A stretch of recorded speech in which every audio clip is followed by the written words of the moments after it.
जय श्री राधे। हमारे चैनल जो नक्षत्र संसार में आप सभी लोगों का हार्दिक अभिनंदन है, वंदन है।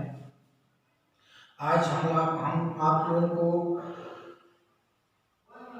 कैसे करें सटीक फलादेश ज्योतिष में, ग्रहों के व्यवहार को कैसे तराजू में तौलते हैं, इस चीज को हम उसका एक बहुत ही सरल तरीका बताते हैं।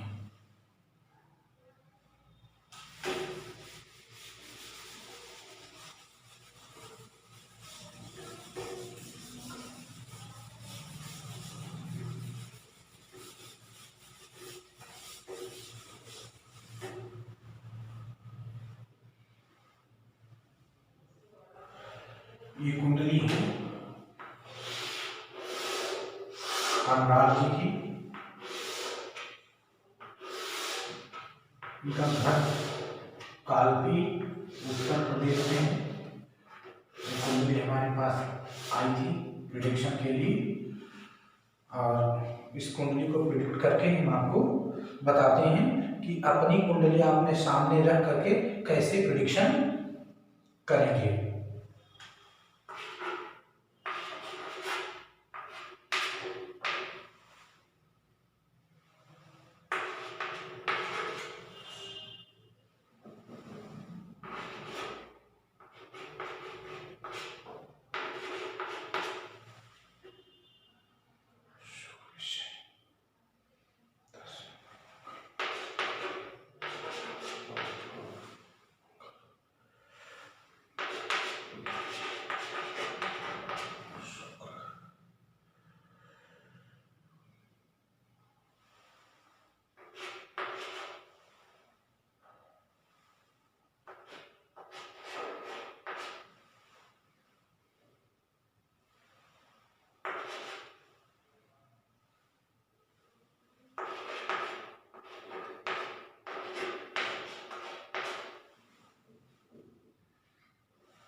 समस्या ये है कि जो इनकी डेट ऑफ बर्थ है वो 1990 और 30 साल के हो रहे हैं। अभी इनकी शादी नहीं हुई है, तो शादी में बड़ी व्यवधान है, इनके लेट होता जा रहा है। तो इस चीज को हम प्रेडिक्ट करेंगे कि ऐसा क्यों हो रहा है।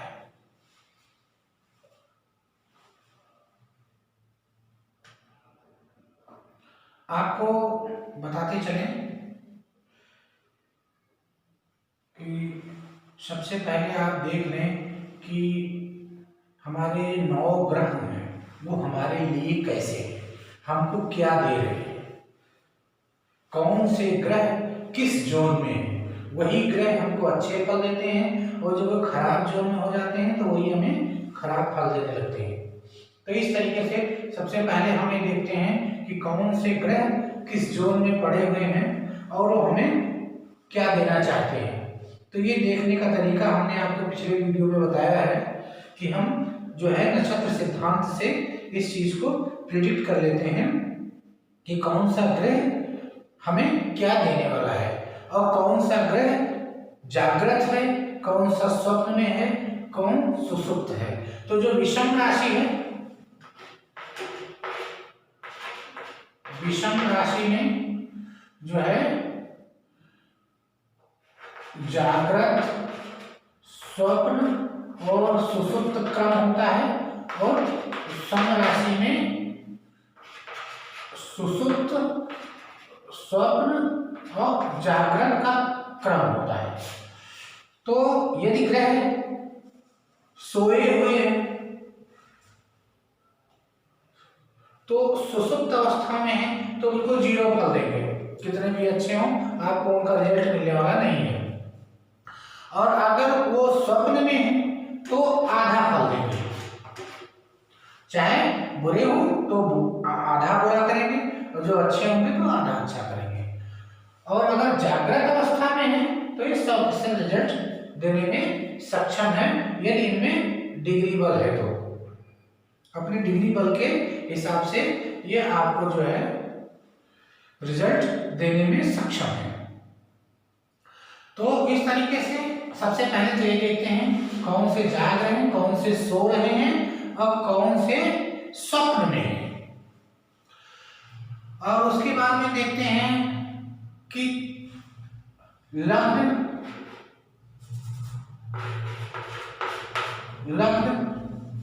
में जो नक्षत्र है वो भरणी है और भरणी शुक्र का नक्षत्र होता है। अब इस शुक्र से मिलाते हैं इसको, सूर्य को, चंद्र को, मंगल को, बुध को, गुरु को और शुक्र को, शनि को, राहु को, केतु को। देखते हैं ये इससे इसलिए मिलाते हैं कि कोई भी फल आपको, तो आपको मिल रहा है ना वो फल, तो ये आप हैं, जो लग्न है वो आप हैं। तो ये सारे ग्रह आप ही को तो जो उल्टा सीधा अच्छा बुरा जो भी दे रहे हैं वो आप ही ग्रहण करता है और ये सब देने वाले हैं। तो इसलिए हमें देखते हैं कि ये हमको जो है क्या दे रहे हैं।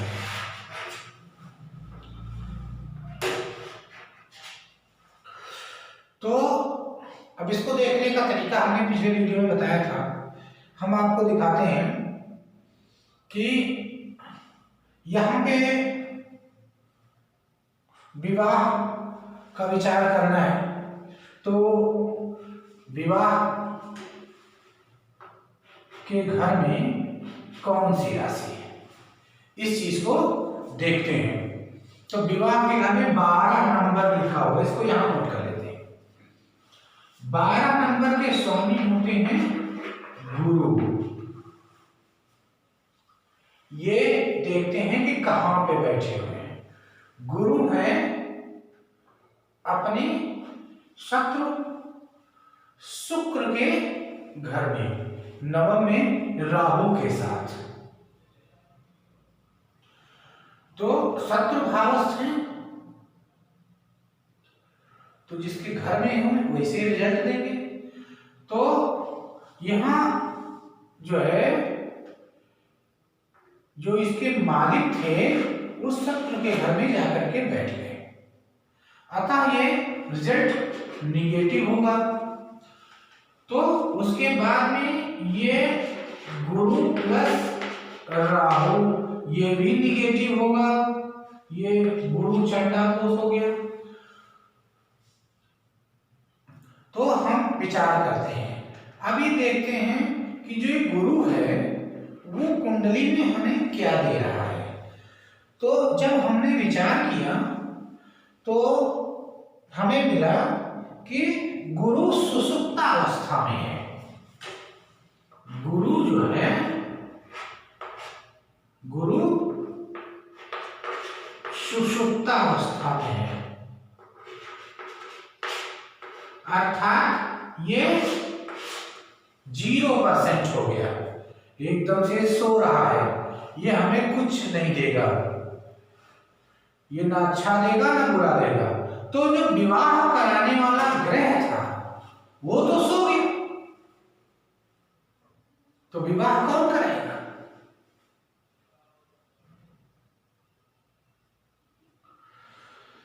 तो अब देखते हैं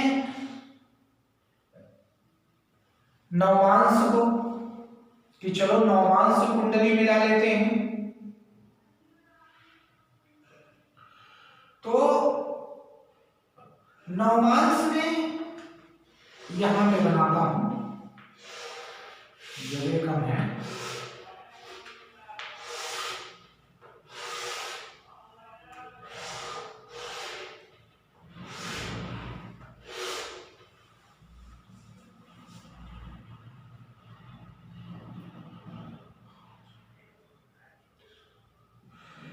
नवांश कुंडली मेघ लग्न की है।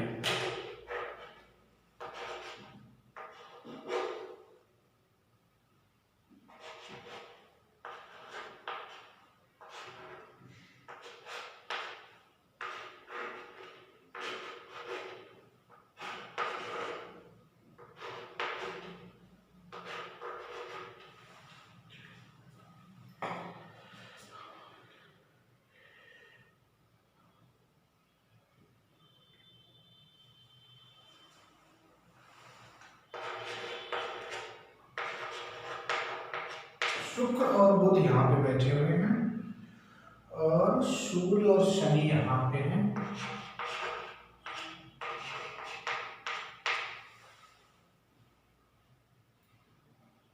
और मंगल यहाँ पे है।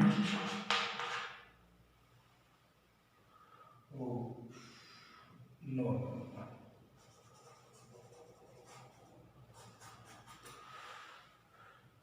यहाँ पे केतु है,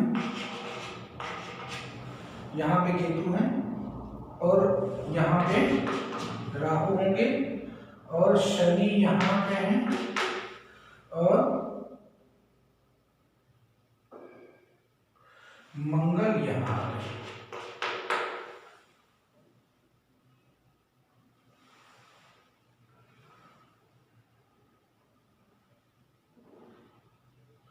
सूर्य गुरु चंद्रमा, सूर्य गुरु और चंद्रमा 3 ग्रह यहाँ पे है।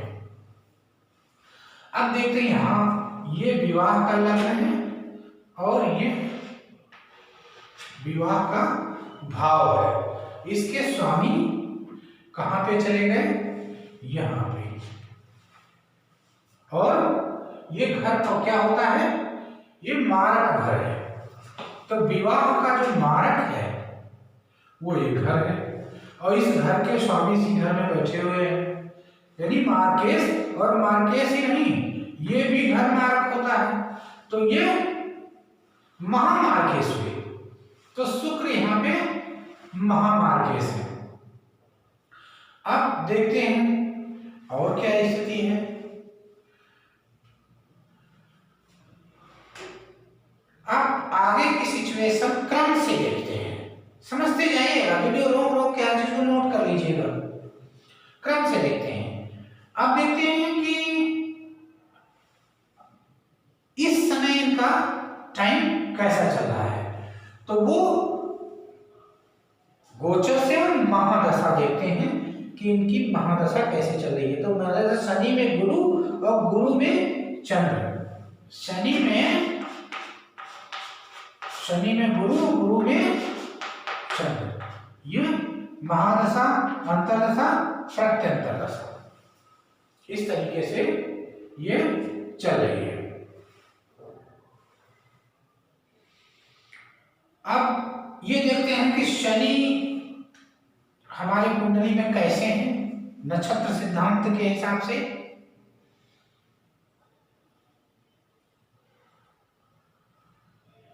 तो शनि भी सुषुप्त है,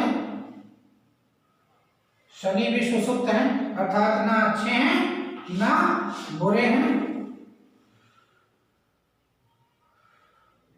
और समपद में है। तो सुषुप्त है तो कोई अर्थ ही नहीं हुआ। और उसके बाद में गुरु को देखते हैं, गुरु भी सुषुप्त है, इनका भी कोई अर्थ नहीं है, जबकि समपद में है। शुक्र यहाँ नवमांश में विवाहेश है, तो शुक्र भी सुषुप्त है। शुक्र की प्रत्यंतर दशा, महादशा जो भी आएगी वो भी सुषुप्त ही रहेंगे। और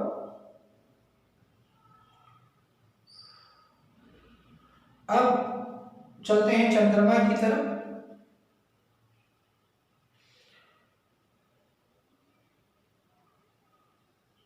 चंद्रमा साधक जोन में है, लेकिन ये भी सुषुप्तावस्था है। तो इस तरीके से इस टाइम तो इनका कोई कार्य बनने से रहा।